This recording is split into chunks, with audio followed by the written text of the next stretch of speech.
नमस्कार मित्रांनो, मी आपलं आजच्या व्हिडिओमध्ये हार्दिक स्वागत करत आहे। कापूस सोयाबीनसाठी 5,000 रुपयाचं मित्रांनो तुम्हाला अनुदान, त्याच्या संदर्भात ही बातमी आलेली आहे। काय म्हटलेलं आहे याच्यामध्ये आपण संपूर्ण माहिती घेऊया मित्रांनो। चांगली बातमी म्हणजे ज्यांनी आता ई-केवायसी ज्यांचं कंप्लीट झालेलं आहे, ज्यांनी ई-केवायसी करून घेतलेलं आहे त्यांच्यासाठी ही मोठी बातमी आहे।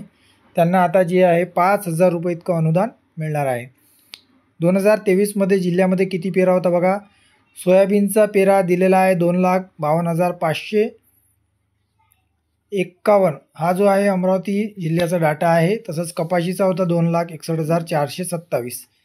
तर याच्यामध्ये जी आहे कपाशीवर किडीचा रोग होता आणि सोयाबीनवरती जी आहे पावसाचा अभाव होता, त्याच्यामुळे गव्हर्नमेंटनं जी आहे आता हेक्टरी 5,000 रुपये तुम्हाला अनुदान मिळणार आहे। तर योग्य भावसुद्धा नव्हता कपाशीला आणि सोयाबीनला, आणि यालाच अनुसरून भावांतर योजनेअंतर्गत 2 हेक्टर मर्यादेपर्यंत, तर 5 एकर जी शेती आहे त्याला 2 हेक्टर मर्यादेपर्यंत 5,000ची मदत शेतकऱ्यांना दिली जाणार आहे। याबाबत ई पीक पाहणी केलेल्या शेतकऱ्यांच्या याद्या जमाबंदी विभागानं कृषी विभागाला पुरवल्या होत्या। सध्या स्थितीमध्ये बघा, सध्या जे स्थिती आहे त्याच्यामध्ये किती याद्या गेलेल्या आहे तर इथे आकडेवारी दिलेली आहे बघा।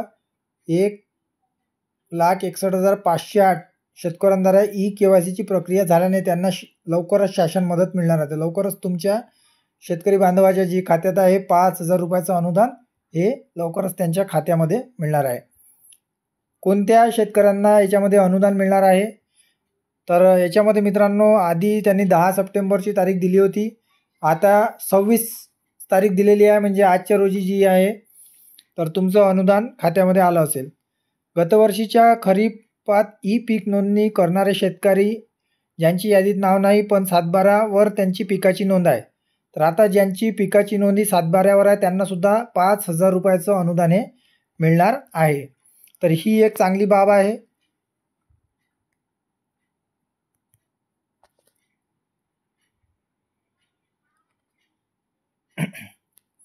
तर मित्रांनो बघा, म्हणून ई पीक नोंदणीवर जर तुम्ही यावर्षी नोंदणी केली नसेल तर करून घ्या, कारण ई पीक पाहणी ही खूप महत्त्वाची आहे। त्याच्याशिवाय तुम्हाला मग अनुदान वगैरे मिळायला प्रॉब्लेम जात असतो।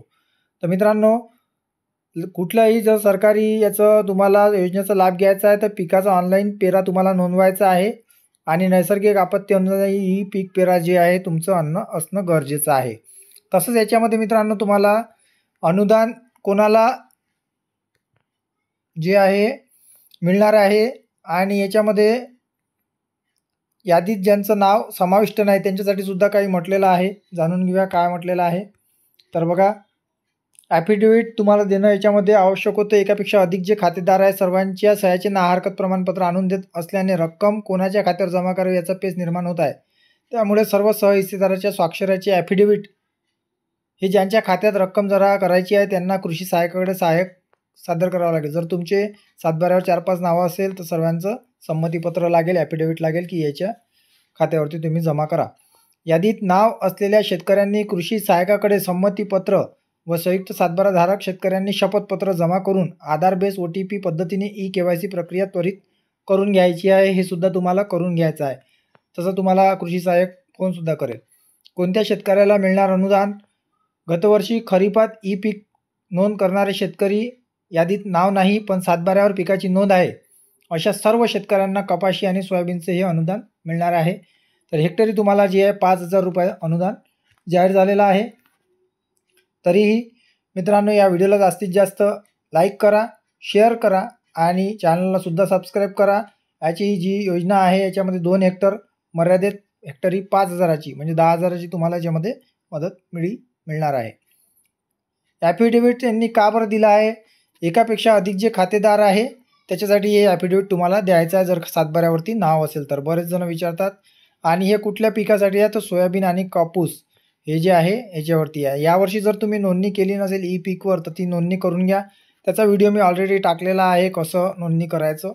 तरीही मित्रांनो, काही हरकत असेल तर नक्की कमेंट करा, व्हिडिओला लाईक करा, शेअर करा। धन्यवाद।